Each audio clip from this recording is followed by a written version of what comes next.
الرسالة دي لازم توصلكم لقادة المسيرية، كل قادات المسيرية الموجودين في الدعم السريع.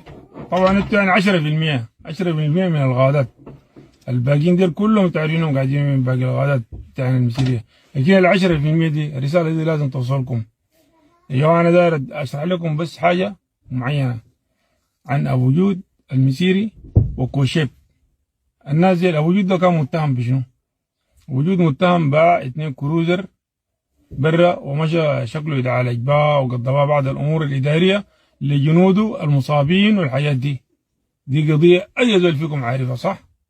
ايوه دي قضيه اي زول فيكم ما بينكرها، انه ابو جود المسيري يعني كان زي جلعه بالضبط، بس بيمسك بهنا ووزع بهنا. الاثنين كروزر ديل باعن، وباع اليمين باعن عشان يعالج بين افراده وجزء من الحياه الاداريه. طيب الناس دي مسكت تقول هو سارق، خلاص سرق. الزول ده سرق 2 كروزر ومشى باعها واسترب بها، يلا ودوه الجريمه. طيب احنا دايرين حاجه مشابهه للجريمه بتاعت ابو جود المسيري، عشان تعرف انه الناس ديل مترصدين قادات المسيريه في دارفور وكردفان. الكلام ده ما في زول بصدقه، زول بيقول يمكن انا داير اشق الصف، لكن بس القضيه دي بس يقدر يتاكد منها تماما، يقدر يشوف تماما ابو جود المسيري ده باع 2 كروزر لعلاج كده كده. يلا دايرين نشوف جرائم مشابهه للكلام ده.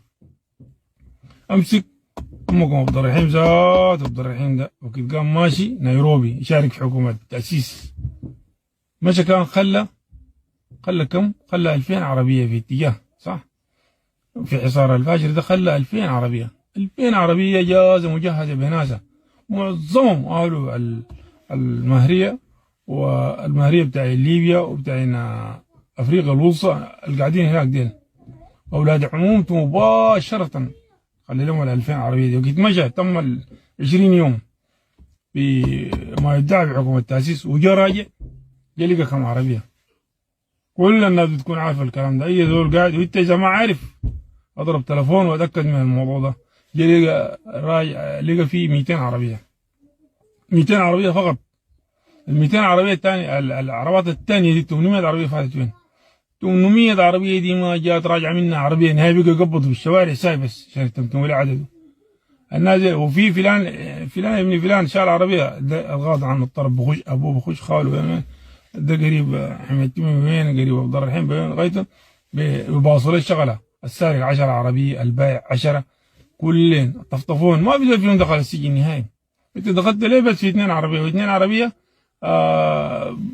لمشاكل اداريه وسفرت بها ناس برا، وبعد ده قبضوه دخلوه الرج. دي قاده المسيريه امسكوا في الكلام ده قوي، شوفوا الكلام ده قوي، شوفوا ما تقولوا داري شق الصف، لكن بس شوفوا الكلام ده. والثاني يوم من الايام انا شاهد على الكلام ده، غاية شالوا منه 10 عربيه، 10 عربيه قال لي اجمع ال10 عربيه في عينه كان مقاتل لهم. 10 عربيه دي مقاتله خشباء اي محل، خشباء هنا وخشباء هنا. ده عربات مؤسسه قالوا هوي مسيري ده ما مضمون. جمع ال10 عربات دي جابوها اسافروا كورك كده، نزلوهم ما شالوها بناسا. المفروض اي عربيه تسحبها من موقع تسحبها بقوتها ذاته تحارب وتجي راجعه، لكن ما سحبوها بقوتها. سحبوا العربيه بشنو؟ سحبوا العربات فاضيه، قال نزل منها الناس بس، مو كل سلاح مؤسسه نزل الناس وجيب العربات. جابوا ال10 عربيه وقال لا غشوا بي انه العربات ما تشتغل موقف معين وجاي راجع. العربات دي والله ودوها لاهل حميدتو مباشره، طلعوا منها الدوشكات وشغاله تجاره بنزين شنو ما عارف جاز وين، والله العظيم شغال الكلام ده.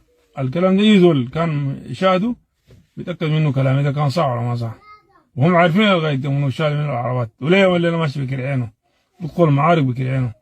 اتمنى انه يا جماعه الناس توعى الدرس، وانت لسه ما زال راكبين راس، والناس دي ما بيجيبوا لكم حقوق. والله حقوقكم قاعد هنا في السودان العربي 56 اللي بتابوها دي، حقوقكم قاعد عندها هنا ده.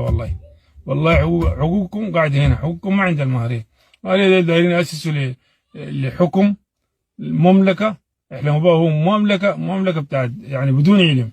العلماء والناس المتعلمين استخدموهم بس للحركه، بس استخدموهم للحركه كونفلاش، لكن البقيه كلهم جنود كجنود. دي عباره عن مملكه قايمه جديده، مملكه مبنيه على الظلم والجهل وليس الا.